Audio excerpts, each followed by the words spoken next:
दोस्तों, मैं Bhanu Pratap Singh mission success institute CTET classes में आपका स्वागत है। चलिए हम लोग इंग्लिश का जो क्वेश्चन गया हुआ है उसको उसका सलूशन देख लेते हैं। तो क्वेश्चन नंबर 106 है। फर्स्ट क्वेश्चन सिचुएशन फर्स्ट दिया है कि Sana and Irfan discuss their plans for the weekend over the telephone. मतलब सिचुएशन फर्स्ट है कि Sana and Irfan discuss their plans for the weekend over the telephone. Sana और इरफान डिस्कस कर रहे हैं, अपने बातों को एक दूसरे से बातचीत कर रहे हैं, डिस्कस कर रहे हैं। मतलब जो अपने मोबाइल पे टेलीफोन पे जो सप्ताह में जो चीज़ें बिताए हुए हैं उस चीज़ को, मतलब कहाँ उनको क्या करना है, कैसे चीज़ों को अपने वीकेंड में जाना है, वो फ़ोन पे बातचीत कर रहे हैं। मतलब कहाँ हम जाएंगे अपनी हॉलीडे मनाने के लिए, उसके लिए वो फ़ोन पे बातचीत कर रहे हैं। तो ये आपको पता है कि यदि मोबाइल पे फ़ोन पे बातचीत करना दिन प्रतिदिन की भाषा में ये बिक्स कहलाएगा। मतलब ए नंबर बिक्स है। और जो सिचुएशन सेकंड है उसमें है Rohan reads the given text.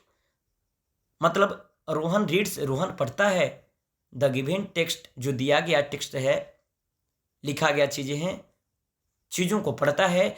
And summarise the central ideas of the story. उसके बाद उसके स्टोरी को, जो आइडियाज है स्टोरी में, उस चीज़ को समराइज करता है। तो considering basis interpersonal communication skill BICS और कॉल्प। तो बताइए कि फर्स्ट बिक्स है या सेकेंड बिक्स है, कौन बिक्स है कौन कॉल्प है, इसके बारे में। तो दिन प्रतिदिन की भाषा, मोबाइल पे बात करना, ये जो है आपका बिक्स है। मतलब ए बिक्स और सेकेंड जो पढ़ता है उसी के बारे में आइडिया स्टोरी समराइज करता है। तो ये जो है, जो पढ़ेगा किताबी ज्ञान, तो किताबी ज्ञान जो पढ़ेगा उसको लिखेगा। ये क्या है भाई? ये कॉल्प है। तो मतलब ये जो है option B, A 1 is BICS and 2 is CALP. मतलब ऑप्शन नंबर बी बिल्कुल सही है।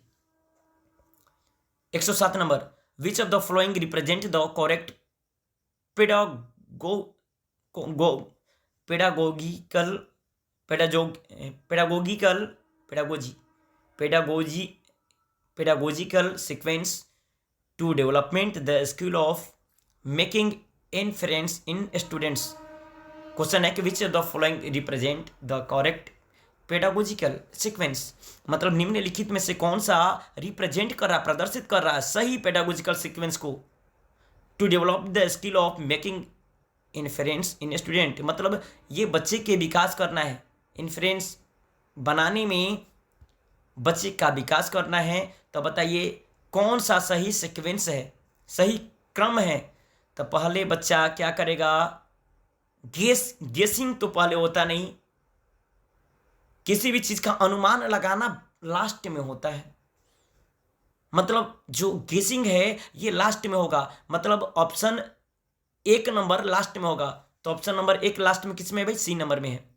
तो पहले रीडिंग द स्कैनिंग, मतलब विशिष्ट बारीकी चीजों को पहले पढ़ेगा, उसके बाद आइडेंटिफाई करेगा उस चीज को, तब उसको गेस करेगा कि सही है कि गलत है। मतलब 2, 3 और 1, मतलब सीक्वेंस इसका लगाएंगे तो गेसिंग पहले नहीं आएगा। गेसिंग अनुमान लगाना आखिरी में होता है, ध्यान रखिएगा। पहले स्कैनिंग बारीकी चीजों को पढ़ेगा, उसके बाद आइडेंटिफाई करेगा, उसके बाद गेसिंग करेगा। मतलब 2, 3 और 1, मतलब ऑप्शन नंबर 107 का C. 111, children read and write to achieve the purpose of. Children जो बच्चे होते हैं पढ़ते हैं और लिखते हैं किस उद्देश्य को प्राप्त करने के लिए। बच्चे जो लिखते हैं पढ़ते हैं उसका उद्देश्य क्या होता है, उसका उनका पर्पज क्या होता है, किसको अचीव करने के लिए, प्राप्त करने के लिए पढ़ते हैं भाई? रोट मेमोराइजेशन, रटने के लिए। रोट मतलब रटना, याद करना, याद करने के लिए नहीं। कंस्ट्रक्शन ऑफ द मीनिंग, मतलब अर्थ को समझने के लिए, उसकी संरचना को, कंस्ट्रक्शन को, बनावट को, उसके मीनिंग को, अर्थ को समझने के लिए पढ़ते हैं। पढ़ने का मतलब होता है कि अर्थ समझ करके पढ़ना, उसके मीनिंग को समझ करके पढ़ना। मतलब ऑप्शन नंबर बी बिल्कुल सही है, कंस्ट्रक्शन ऑफ द मीनिंग। उनका लक्ष्य होता है, पर्पज होता है, उद्देश्य होता है पढ़ने का, लिखने का, कि चीज़ों को समझ करके, अर्थ समझ करके पढ़ें। बी नंबर सही है। ऑप्शन सी है completion of classroom task, classroom के टास्क को पूरा करने के लिए। ऑप्शन डी है सेइंग सर्टिफिकेट फॉर प्रमोशन, मतलब अपने प्रमोशन के लिए, सर्टिफिकेट पाने के लिए पढ़ते हैं और लिखते हैं। नहीं, ऑप्शन नंबर बी बिल्कुल सही है, उसको, उसके अर्थ को जानने के लिए, मीनिंग को जानने के लिए। 14 which of the following grammar concept या sub concept can best be taught using the inductive approach to teaching learning.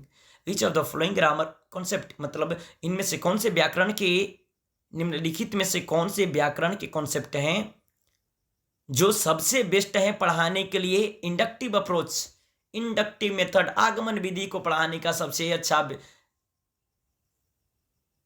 विधि क्या है भाई? कौन सा अप्रोच है आगमन विधि पढ़ाने का सबसे अच्छा? तो the order, option first, the order of the words to be used in a simple sentence, जो वर्ड्स का जो ऑर्डर होना चाहिए, क्रम होना चाहिए, वो प्रयोग होना चाहिए कि सिंपल सेंटेंस में, सिंपल होना चाहिए, बिल्कुल सही है। दूसरा, आगमन विधि में सिंपल चीज़ों होना चाहिए ताकि बच्चा आसानी से चीज़ों को समझ पाए। Option B collective noun for various common noun, व्याकरण कलेक्टिव नाउन पढ़ाना आगमन विधि में, वो भी noun for various common noun, बिल्कुल नहीं। C the order of adjective in sentence with many objective, adjective को पढ़ाना सेंटेंस और एडजेक्टिव को ऑर्डर में नहीं। Option C sentence conversion from active to passive, active से पैसिव में इसको कन्वर्सन करना है, नहीं, मतलब ए नंबर बिल्कुल सही है इंडक्टिव अप्रोच के बारे में, कि ये टीचिंग करने का, पढ़ाने का एक तरीका है कि the order of words to be used in a simple sentence, मतलब जो ऑर्डर होना चाहिए शब्दों को सिखाने का, वो सिंपल सेंटेंस में प्रयोग होना चाहिए, मतलब एक नंबर बिल्कुल सही है। 15 what does scanning refers to in the reading, मतलब पढ़ने में स्कैनिंग, बारीकी पठन क्या है? तो बारीकी पठन विशिष्ट चीजों को, स्पेसिफिक चीजों को, मतलब option number reading for specific information, ध्यान रखिएगा, स्कैनिंग का मतलब कैसा इंफॉर्मेशन? स्पेसिफिक इंफॉर्मेशन, विशिष्ट सूचना को पढ़ना स्कैनिंग कहलाएगा। मेन इंफॉर्मेशन होता, मेन मतलब मुख्य इंफॉर्मेशन की बात होता, तो वहां पे स्कीमिंग हो जाता, मतलब 115 का ए नंबर बिल्कुल सही है, ध्यान रखेंगे। Question number 120 national education policy NEP 2020 recommends the study of foreign language, foreign language विदेशी भाषा को क्या कहता है, कैसे पढ़ाना है भाई? एडिशनल ऑप्शन सेकेंडरी में पढ़ाना, पहली नंबर सेकेंडरी में, और एडिशनल ऑप्शन के रूप में, अतिरिक्त भाषा के रूप में पढ़ाना है। Option B an optional under 3 language formula के अंदर, नहीं। Option C a language during a primary stage नहीं। और D NEP does not recommended the study of foreign, NEP 2020 विदेशी भाषा पढ़ाने की बात नहीं करता, करता है, और किस में करता है भाई? तो option number first an additional option at the secondary state, secondary में, माध्यमिक स्तर पे एडिशनल ऑप्शन के बारे में, अतिरिक्त भाषा के रूप में पढ़ाने की बात करता है। ऑप्शन नंबर ए बिल्कुल सही 120 का।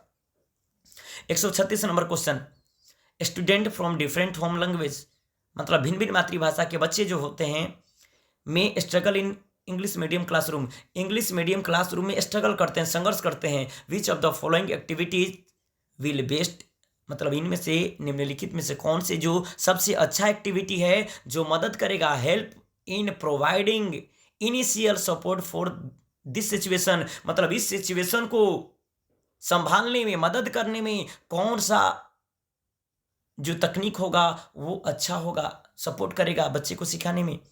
Option first enforcing student to only speak in English, enforce करेंगे, बल देंगे कि केवल तुम इंग्लिश में बोलो, मातृभाषा है, हिंदी और इंग्लिश सीखने में उसको समस्याएं हैं तो बोलेंगे इंग्लिश में सीखो, नहीं, उसको बोलेंगे मातृभाषा में बोलने का अवसर दिया जाएगा ना।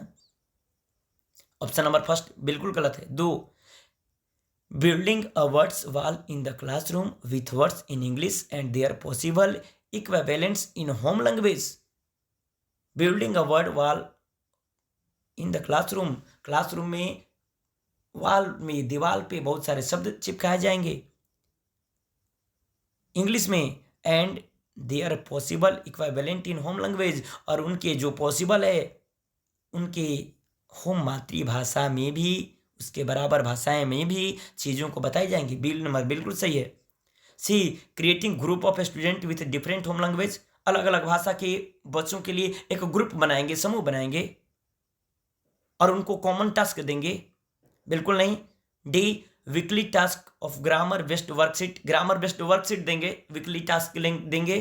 बिल्कुल नहीं, मतलब इसका आंसर बी नंबर बिल्कुल सही है। चलिए 136 का बी नंबर। चलिए, तो ये आपका इंग्लिश भी कंप्लीट हुआ। यदि हमारे चैनल पे पहली बार हैं तो लाइक करिए, सब्सक्राइब करिए और अपने मित्रों में शेयर करिए। धन्यवाद।